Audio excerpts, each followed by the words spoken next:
धरती पुत्र सबसे ज़्यादा पवित्रता से धरती से फसलें पैदा करता है, मौसम से लड़ता है, इस सारी कायनात से सीधा जुड़ा रहता है ना।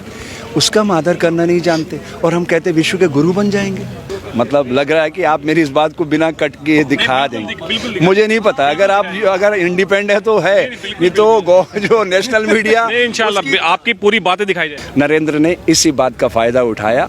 मैं तो उसको 40 सालों से जानता हूं। जब इमरजेंसी लगी 25 जून 75 की रात को वो भागा अहमदाबाद से कच्छ भुज में और नकली सरदार जी बन गया।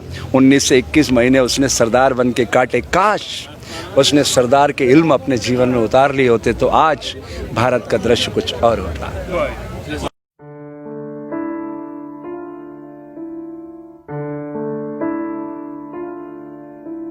मैं स्वामी हर्षानंद, संस्थापक योग दर्शन परमार्थिक ट्रस्ट, 64 साल की मेरी उम्र है। 42 साल से बच्चों को शरीर, प्राण और विचार के मध्य संतुलन बनाना सिखा रहा हूँ। 100 में से 100 नंबर आए, बच्चों के एक भी नंबर ना कटे, ब्रेन को एक्टिवेशन का प्रोग्राम चलाता हूँ। दुनिया की सारी वस्तुओं की कीमत बेचने वाले तय करते हैं, धरती पुत्र की फसल की कीमत खरीदने वाला तय करता है। ये दृश्य बदलने के लिए साधु का धर्म है समाज की सोई हुई चेतना को जागृत करना। मैं 42 साल से बच्चों में और बंदियों में काम कर रहा हूँ। मेरा सपना है भारत की धरती से हर बच्चा सुंदर पिचाई बने, हर बच्चा सुंदर पिचाई बने, सुप्त विवेकानंद को जगाए, बिल गेट्स बने और दुनिया को खुशहाल बनाए। इसलिए मैं आया हूँ। आपका जो चेहरा है वो योगी आदित्यनाथ पे मिलता है। हमारा छोटा भाई है, वो गोरक्षनाथ संप्रदाय में जूना अखाड़े से हूँ। अगर हम बच्चों पे फोकस करें तो आने वाले 20 सालों में भारत दुनिया के मस्तक पर सुशोभित हो सकता है। इसके उलट अगर हम नरेंद्र अमित कंपनी बनाएंगे इस देश को, ये देश ईस्ट इंडिया कंपनी के उसी पैटर्न पे चला जाएगा, गौतम अडानी के हाथों में सौंप देगा। वो फेस है कौन? नरेंद्र मोदी। एक्चुअल बिजनेस तो गौतम अडानी चला रहा है, सारे सिस्टम पे कब्जा कर चुका है। 2000 में वो कच्छ में टेंट लगाता था, तंबू तानता था जी। 20 सालों में अच्छा ऐसा क्या करिश्मा कर दिया उसने कि सारे देश में, सारी दुनिया में उसका साम्राज्य फैल गया जी। कस्टम को चूना लगा लगा के हमारा आपका असंख्य अरबों खरबों रुपया उसने अपनी जेब में कर लिया जी। ये लड़ाई अब प्राइवेट कंपनी के खिलाफ है। अगर हमें लोकतंत्र बचाना है तो इस प्राइवेट कंपनी को खदेड़ना होगा और उसके लिए बहुत ही मार्मिक अपील मैं देश की जनता से आज करना चाहता हूं। कल तो आप बंद रखिए ही जी, लेकिन ये ईवीएम पे आरोप लगाना बंद करिए जी। मोबाइल से वोट, देखिए मोबाइल पैसा ट्रांसफर करता है जी। नेट बैंकिंग से, पेटीएम को यूज करता है, ओला उबर को बुलाता है, तो मतदान क्यों नहीं कर सकते? और जब मतदान करेंगे तो अरबों खरबों हमारा जो बचेगा, जो हिंसा मारकाट बचेगी, उसका उपयोग कहाँ होगा? समाज की बेहतरी पर ना। समाज का निर्माण कहाँ से होता है? शिक्षा के मंदिरों से। अगर हमारा एजुकेशन सही है तो हम दुनिया को मुट्ठी में कर सकते हैं। हर बच्चा सुप्त विवेकानंद को जगाए, बिल गेट्स बने, तो सुंदर पिचाई तो घर घर में पैदा होगा, तो ये दुनिया कैसी बनेगी? अर्थविज्ञानी वो धुरी है जिसके आसपास सारा संसार चक्कर लगाता है, लेकिन दुर्भाग्य है कि नरेंद्र जैसे मूर्ख लोगों को हमने प्रधानमंत्री के पद पे बैठा दिया। हिंसक पशु को उसने क्या किया?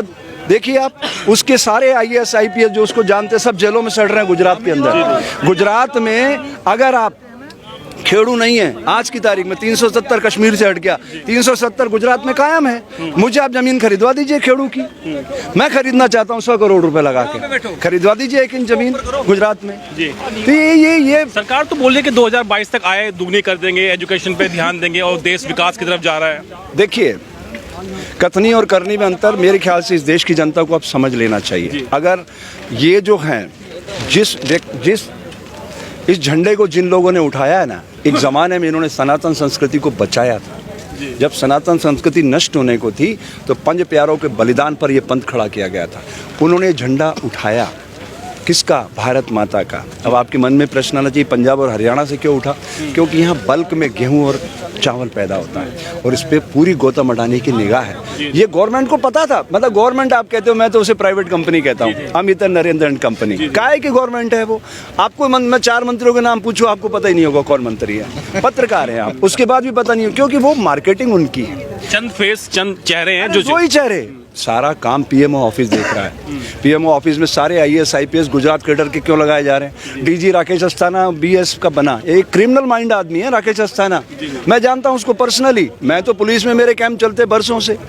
ऐसी कोई सेल नहीं है पैरा मिलिट्री जहाँ मेरे कैंप नहीं चलते हों। देश के हजारों स्कूलों में मैंने प्रोग्राम दिए, मैं तो जन जन को व्यक्तिगत रूप से जानता हूँ, अधिकारियों को, उनमें मेरा प्रोग्राम जाता है। क्रिमिनल माइंड आदमी है, उसको बीएसएफ का हेड बना दिया। एक कहीं भी छग में युद्ध कराएगा देख लेना, और फिर सारे आपके ये माहौल ठंडे कर देगा। हमारा पुलिस का रोज नामचा 48 घंटे पीछे चलता है, सिर्फ 48 घंटे में बड़ी सी बड़ी घटनाओं को लोग भूल जाते हैं। 2024 में इलेक्शन आना है लोकसभा का, मैं दावा करता हूँ अगर मोबाइल से वोट आ जाए और नोटा को प्रत्याशी का दर्जा, अभी क्या है ईवीएम में नोटा लगा हुआ है, लेकिन वो विनिंग कैंडिडेट नहीं है। मान लो कहीं भी एक विधानसभा में या मेंबर ऑफ पार्लियामेंट में सबसे ज़्यादा वोट उसको गिर गए, क्या वो विनिंग कैंडिडेट है? क्या नहीं है। लेकिन मैंने ये दावा कर रखा है, वादा कर रखा है कि जैसे ईवीएम पे ज़्यादा वोट आया, मैं पीआईएल लेके सुप्रीम कोर्ट जाऊंगा और कहूँगा कि आप इसको डायरेक्ट करिए, इलेक्शन कमीशन को बोलिए कि हटाओ इनको। जनता ने नकार दिया है ना। हमारे भारतीय जनतंत्र का स्वरूप क्या है? जनता का, जनता से, जनता के लिए। लेकिन है क्या ऐसा? आप बताइए, देश 1947 में आज़ाद हुआ, 1857 में आज़ादी का आंदोलन शुरू हुआ, 90 सालों में अनगिनत धर्मयोद्धाओं ने खून से सींचा आज़ादी को। आज़ादी आ गई क्या? चंद मुट्ठियों में कैद हो गई साहब। जस की तस है वो स्थिति किसान की, जो 1947 में खड़ा था वही आज लेके खड़ा है। मिनिमम सपोर्ट प्राइस का 6% लोगों ने यूज़ किया, 94% को तो ये देते ही नहीं है। आप बताइए, धरती पुत्र सबसे ज़्यादा पवित्रता से धरती से फसलें पैदा करता है, मौसम से लड़ता है, इस सारी कायनात से सीधा जुड़ा रहता है ना।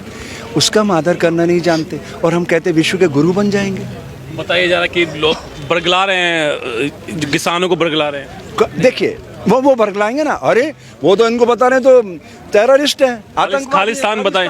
अरे वो सब कुछ, अरे तो ये तो उनका प्रायोजित है। पाकिस्तान जरूर आएगा इसमें, हाँ पाकिस्तान नहीं आएगा तो उनकी बात पूरी नहीं होगी ना। उन्होंने क्या कहा था, क्या नैरेटिव था? सबका साथ, सबका विकास, सबका विश्वास है। और रात को 12:30 बजे इवेंट लगा करके नोटबंदी।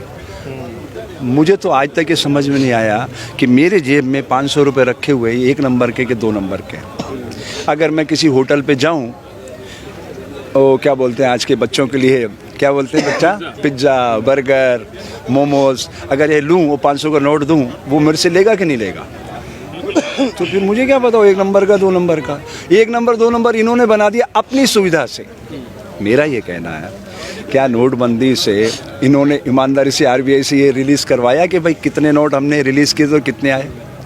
आज तक हिसाब नहीं। जबकि बैंक एक ज़माने में, हमारे ज़माने में, मैं 64 साल का हूँ, 50 साल पहले 10 पैसे का हिसाब बैंक में नहीं मिलता था ना, पूरा बैंक का स्टाफ रुक जाता था।